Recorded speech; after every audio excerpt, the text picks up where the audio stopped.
Warning, this video contains spoilers for pretty much all of Project Moon. Do not watch this video if you wish to go into Project Moon blind. You have been warned. Welcome back. Today, we are going to talk about another part of the Project Moon world that's unexplored, the Ruins, and by extension, Relics.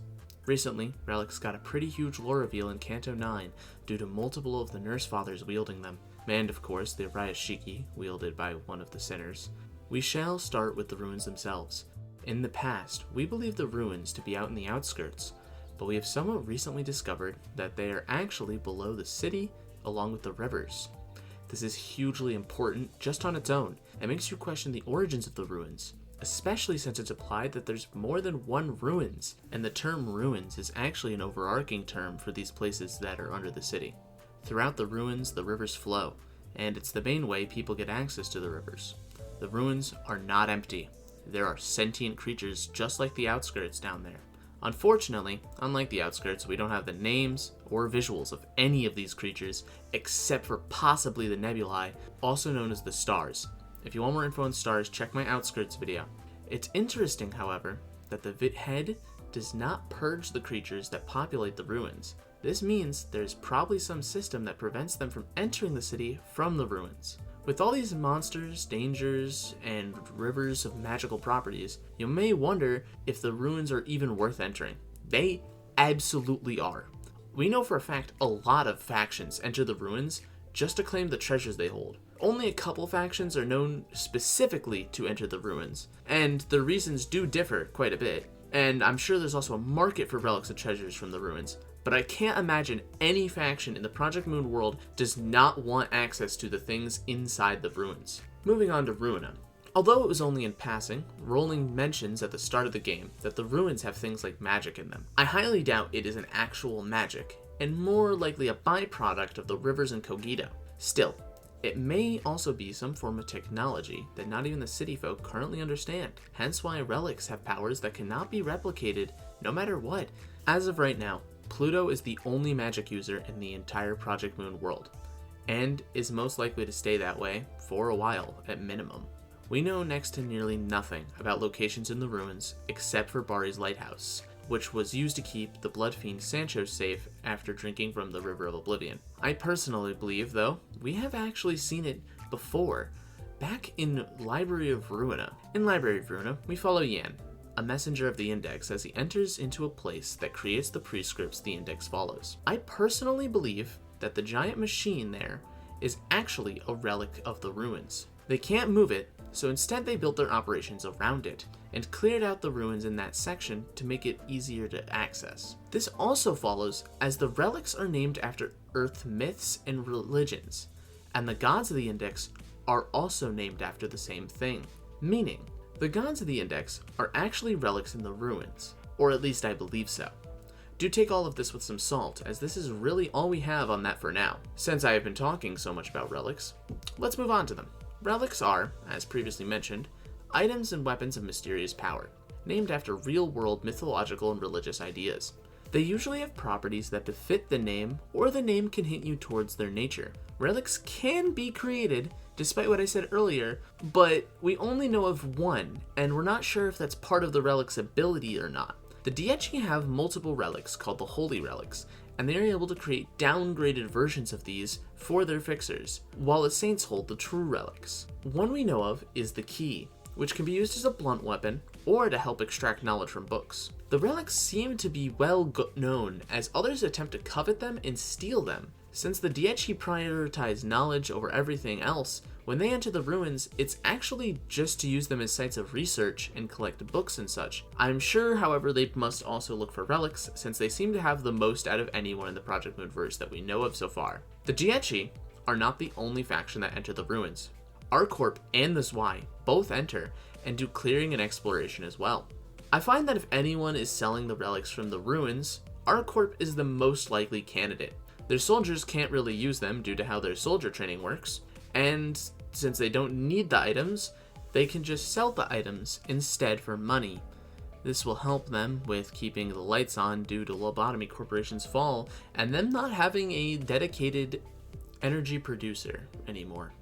Other than those two, one other faction has entered the ruins, that being the Middle. We don't know if they make regular expeditions in or if this was for something specific, but they came across the relic Leviatine. Leviatine was a relic creating a river of lava down there. It has immense power, but it is extremely fickle, needing a person who meets its criteria exactly. We have a decent idea of what this might be for a few reasons. Matthias was a traitor to the Middle who killed his allies for the sword, and the sword is based on a weapon created by Loki, the trickster god of Norse mythology, who used the weapon to kill Balder by tricking him. Putting these pieces together, we can assume Leviatine is a weapon that wants a traitorous schemer to use it, and the reason Matthias could never truly wield its power was because he is still held on to his ties to the Middle, never fully betraying them and abandoning them. Or, that's just one possibility. Another possibility is that since it was used to kill Balder, Leviatine is looking for someone like Balder. One thing about Matthias that we don't give him enough credit for is his grit. He is a tough guy. He is so tough that you cannot kill him in the fight. He refuses to die, and this guy does not have Shin or Mong. He just has an incredible amount of grit, and maybe that's the requirement to holding Leviatine. And the reason it failed for him is because while he is sound of body, he is not sound of mind. The reason this connects back to Balder is Balder was made invincible by his mother Freya. Someone who is completely incapable of getting hurt from physical attacks would mean they are very similar to Balder. Matthias and Balder actually have a decent amount in common when it comes to just their bodies and how they fight. But the issues start to come from how they are as a person. And maybe that's why. Balder was liked by everybody, while Matthias is not. He is hated by the Middle. And to Matthias, the Middle is his family.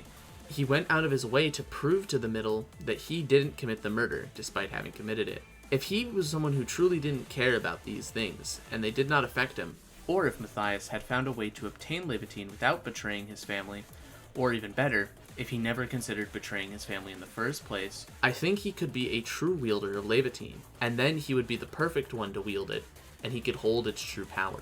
Speaking of betrayal, another relic used for betrayal was the Helm of Mambrino, which was used by the Quixote family of blood fiends to attack their father, Don Quixote.